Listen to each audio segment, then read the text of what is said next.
So we could practice mindfulness right now. We could take a mindful breath. We could feel our feet on the ground. And that's where everyone's like, oh, cooking is my meditation or exercise is my meditation. Because they're saying, oh, I get present, I get mindful when I do those things.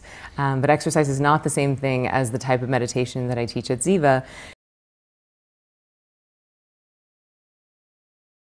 I think the technique itself is designed for people like us. It's designed for people with busy minds and busy lives. It's not a monastic practice.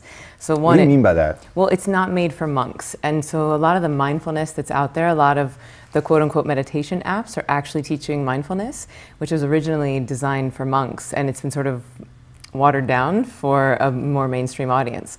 Whereas what I teach at Ziva, even though it's 6,000 years old, it was originally designed to make you better at life.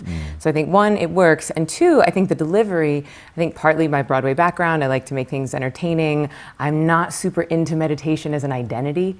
I think that we meditate to get good at life, not to get good at meditation. And so for me, it's just a tool. And so it's like, here's the science behind why stress is making us stupid, and here's the science behind why meditation can make you better at life. And when you say better at life, what do you mean? Well, I think that's different for everybody. Do you want to be a better mom? Do you want to be a better husband? Do you want to be better at your job? Better philanthropist? But when you're stressed, you're wasting your mental and physical energy, so you're not able to show up as the most amazing version of you. So if you're committing to a daily discipline of meditating, then you basically have more cylinders. You have more mental and physical energy to really do the things that you want to do in your life. And for people that think that meditation is not for them, what is meditation? Like at its most basic, and I think that your differentiation of breaking out mindfulness and meditation, I think is actually pretty interesting. And I'd never heard anyone talk about that. And I realized I was confusing the two as well. So how do you separate those two, and why is separating them and understanding the difference important? So meditation at its most basic definition is a stress relieving tool. That's it. It's a tool to help you get rid of stress in your body so that you can do what you want to do in your life. Now, where this gets a little tricky is that most people are using the terms mindfulness and meditation as synonyms, but they're not actually the same thing. I would define mindfulness as the art of bringing your awareness into the present moment. Beautiful, powerful, necessary, especially in this day and age when we've all become bulimic of the brain and we're ingesting technology all day, every day. So we could practice mindfulness right now. We could take a mindful breath. We could feel our feet on the ground. And that's where everyone's like, oh, cooking is my meditation or exercise is my meditation, because they're saying, oh, I get present, I get mindful when I do those things. But exercise is not the same thing as the type of meditation that I teach at Ziva, because there we're actually giving the body rest that's 5 times deeper than sleep. And that's not an insignificant point, because when you give your body the rest that it needs, it knows how to heal itself.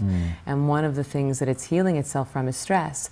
Interestingly, not only the stress from the now, because that's what mindfulness does, the meditation is getting rid of the stress from your past. So when you say that it's 5 times deeper than sleep, what do you mean by that? Well, I mean that your metabolic rate decreases, which simply means that your breathing slows. It doesn't make you gain weight. It just means your breathing chills out a little bit.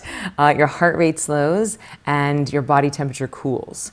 And so that happens within 30 to 45 seconds of practicing this technique. It's a different type of rest, because when you're sleeping, your brain is chilling, but your body's on guard. You know, we're actually sucking wind, preparing for that tiger attack, so that if a tiger were to come in, we could quickly launch into fight or flight. When we're meditating in this style, the opposite happens. Body is getting this deep healing rest, but brain is on guard. And so it's almost the opposite of what everyone thinks of when they think of meditation. You're going to hear everything. It's almost like you have spidey senses. You're hyper aware and alert about your surroundings, but it is that mental alertness that allows your body to get that deep healing rest. And then you're more awake on the other side.